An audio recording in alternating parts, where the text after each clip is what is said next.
অবস্থা নিয়ে, এবং আমরাও আশরাফ সাহেবও তাই, বা সবাই আমরা আছি আমাদের বিচার বিভাগ, আপনার যে আজকের টপিক বিচার বিভাগ কতটা স্বাধীন সেইটা নিয়ে। তো দেখেন সুযোগ পাইলেই আমরা দেখি যে কোনো ডক্টর ইউনূসের বৈধতা নিয়ে প্রশ্ন উঠায়, মানে কোনো আজকে তো জামাত ইসলামের মহাসচিব যিনি অধ্যাপক মিয়া গোলাম পারওয়ার, উনি তো খুলনায় বক্তৃতা দিয়ে বলেছেন যে এই সরকার অবৈধ, সরকারের কোনো বৈধতা নেই। উনি সত্য থেকে খুব দূরে নয়।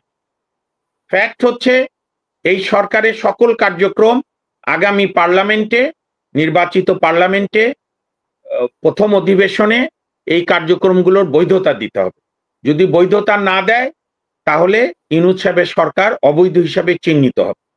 এখন প্রশ্ন করতে পারেন তাহলে ইউনূস সাহেবের এখানে এই আমলে যা যা কাজ হয়েছে, যা যা উনি অর্ডিন্যান্স করেছে সবগুলো বাতিল হবে, আর যেগুলো উনি কাজ করে ফেলেছে, যেগুলোর কাজ শেষ হয়ে গেছে, সেগুলো আমাদের আইনের ভাষায় বলে পাস্ট অ্যান্ড ক্লোজ ট্রানজাকশন, অর্থাৎ অতীত এবং সমাপ্ত প্রকল্প। তো কাজ সেই হিসাবে ট্রিট হবে। আমি তো এটা শুরু থেকেই বলছিলাম, মুশকিল হলো যে বুঝতে অনেক সময় অনেকের দেরি হয়, সবাই স্বপ্ন নিয়ে থাকে। এই সরকার যদি 8ই আগস্টে বলতো যে জনগণ শেখ হাসিনা সরকারকে পতন করিয়েছে, কোনো সংবিধানে এখনো লেখা থাকবে না, কোনো আমলেই লেখা থাকবে না, ভবিষ্যতেও লেখা থাকবে না যে কোনো সরকার প্রধান হেলিকপ্টারে করে পালিয়ে গেলে বা আর্মিরা গিয়ে দিয়ে আসলে তারপরে জনগণ কি করে বা সরকার কি। ওনাদের যদি সত্যিকার অর্থে বাংলাদেশের বদলের ইচ্ছা থাকতো, বাংলাদেশকে আরো উন্নতর দিকে নিয়ে যাওয়ার ইচ্ছা থাকতো, শেখ হাসিনা পালিয়ে গিয়েছিলেন 5ই আগস্ট, বা এখন আওয়ামী লীগাররা বলে যে আর্মি তাকে নিরাপত্তার সঙ্গে দিয়ে এসছে, যেটাই ঘটুক আওয়ামী লীগ সরকার মোট কথা নাই। তো সেইখানে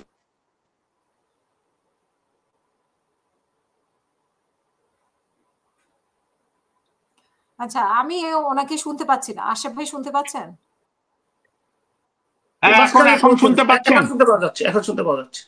এখন ঠিক আছে, এখন ঠিক আছে। তো আমি দর্শকদের কাছে একটু অনুরোধ করি সৈয়দ মামুনুল হক সাহেবকে, যেহেতু বিচার বিভাগ দিয়ে কথা হচ্ছে, ওই যে আমি যেটা ওনাকে অনুরোধ করছিলাম, সিনিয়র লয়ার, সুপ্রিম কোর্টে এবং সকলের পরিচিত, এই যে বেঞ্চ পুনর্গঠন যেটা নিয়ে আমরা কালকে আন্দোলনে যাচ্ছি, এই যে বেঞ্চ পুনর্গঠন, বলছি আমি, ঠিক আছে, আচ্ছা বলছি আমি, তো আমি সবই অল্প কথা, অনেকে আপনার কথা শুনছেন। আচ্ছা আমি বলছি, ঠিক আছে। তো যেটা বলছিলাম, যেটাই আমরা ছিলাম, যে আপনার যদি ওনারা, কারণ 5 তারিখে পতনের পরে 5 তারিখ রাত, 6 তারিখ সারাদিন, 7 তারিখ আপনার সময় পাওয়া গেছে, অর্থাৎ 3 রাত 4 দিন। 8 তারিখও ওত অনুষ্ঠান, প্রথমে 7টায়, তারপরে 8টায়, তারপরে রাত 9টায়। এখানে আমাদের রাজনৈতিক নেতৃত্ব, আমাদের বুদ্ধিবৃত্তি, আমাদের বুদ্ধিজীবীরা, এই সরকারের যারা এখন উপদেষ্টা, প্রধান উপদেষ্টা সহ সবার একটা সামগ্রিক বুদ্ধিভিত্তিক ফেইলিওর, অর্থাৎ আমরা যে যোগ্য না পরিস্থিতি অনুযায়ী কাজ করতে, এটা তারই প্রমাণ। যে কারণে আমাদের 5ম সংশোধনী, 7ম সংশোধনীর মতো নেক্সট পার্লামেন্টে এনাদের এই কার্যক্রমের বৈধতা দিতে হবে।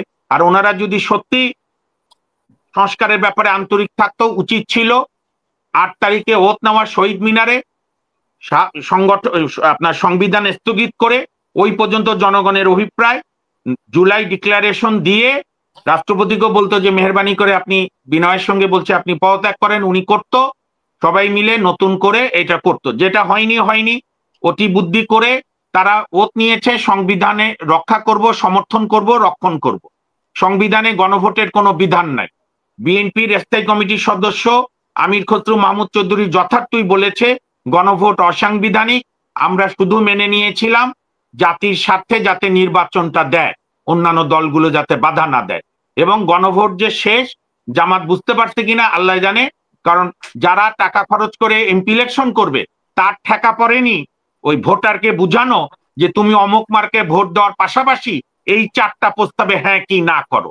কাজে এইটা গণভোটের চ্যাপ্টার শেষ। এখন আসেন, এটা হচ্ছে আমাদের বুদ্ধিভিত্তিক বিপর্যয়। এটাই হচ্ছে অযোগ্য নেতৃত্ব, অযোগ্য রাজনৈতিক নেতৃত্ব, অযোগ্য বুদ্ধিজীবী, বিশ্ববিদ্যালয়ের শিক্ষকদের অযোগ্যতা তো আছেই। এখন যেটা সুপ্রিম কোর্টের বিভিন্ন বেঞ্চ গঠন নিয়ে যে বিতর্কটা গত বুধবার থেকে সারা সুপ্রিম কোর্ট অঙ্গনে, এবং সুপ্রিম কোর্ট অঙ্গনের বিতর্ক জনগণকে স্পর্শ করে, কারণ জনগণ প্রত্যেক দিন এইখানে বিচারের জন্য আসে। রাজনীতিবিদরা তো এখন একটা দল তো পালিয়ে গেছে, আর বাকি দলগুলো এখন ক্ষমতায় যাওয়ার স্বপ্নে বিভোর, এই জন্য তাদের বিচার বিভাগ নিয়ে আর মাথা ব্যথা নাই, আমি বুঝতে পারছি। থাকবেও না, যখন আবার বিপদে পড়বে তখন অনেক দেরি হয়ে যাবে।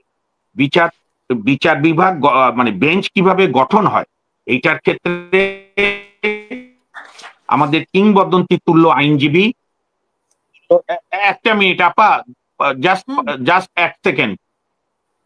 আচ্ছা আশা ভাই, আশা না ঠিক আছে, উনি আছে। জি, তো এইটাই সৈয়দ ইশতিয়াক আহমেদ সাহেব, বর্তমান প্রধান বিচারপতির সুযোগ্য বাবা এবং আমাদের আইনজীবীদের কিংবদন্তি। দুইবার উনি জেলে গিয়েছেন বিচার বিভাগের স্বাধীনতার জন্য। উনি হচ্ছেন রেয়ারেস্ট আইনজীবী। উনি doctor Kamal Hossain, barrister Amirul Islam, barrister রকুনউদ্দিন Mahmud, SR পাল, খন্দকার মাহবুবউদ্দিন, এরা হচ্ছে আমাদের আইনজীবীদের গর্ব ছিলেন।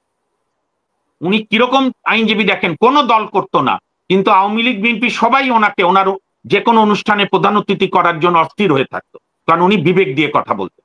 তো একবার 2002-এ যখন তদানীন্তন প্রধান বিচারপতি JR মুদাস্সির হোসেন সিনিয়র বেঞ্চগুলোকে জজগুলোকে বাদ দিয়ে জুনিয়র জজদেরকে দিয়ে বিভিন্ন মোশন বেঞ্চ করাচ্ছিল, তখন আমার সৌভাগ্য হয়েছিল একজন তরুণ আইনজীবী হিসাবে ব্যারিস্টার আমিরুল ইসলামের রুমে বসে আন্দোলনের কর্মসূচি ঠিক করা। তখন ডাক পাঠালো রিফাত সৈয়দ ইশতিয়াক সাহেবের জুনিয়র বোধহয় কে যেন, যে চা খেতে ডাকতে, তার বললেন চলো। ইশতিয়াক সাহেব খুব স্নেহবৎসল ছিলেন, পিতার মতো সবাইকে আদর করতেন। তো কথা উঠলো, তখন ইশতিয়াক সাহেব বললো, আমিরুল সাহেব আপনার মনে নাই ঐতিহ্যটা কি, যেটা আশরাফ জানতে চাচ্ছেন। ঐতিহ্য হচ্ছে সবচেয়ে সিনিয়র যে বেঞ্চ হাইকোর্টের জজ থাকেন ওনাকে দিয়ে রিট বেঞ্চ মোশন করায়, তারপরে সিনিয়র করে ক্রিমিনাল মোশন, তারপরে সিনিয়র জন করে সিভিল মোশন, এইভাবে আবার সিনিয়রিটি অনুযায়ী ঘোরে।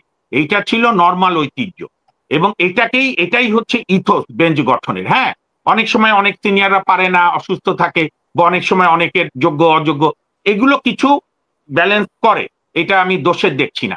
এবং এখন পর্যন্ত রিফাত সাহেব, যে সৈয়দ রিফাত আহমেদ বর্তমান প্রধান বিচারপতি মহোদয় যে বেঞ্চ করেছে, এটি তার সম্পূর্ণ এখতিয়ার, এটার কোনো আইনগত ব্যত্যয় ঘটেনি।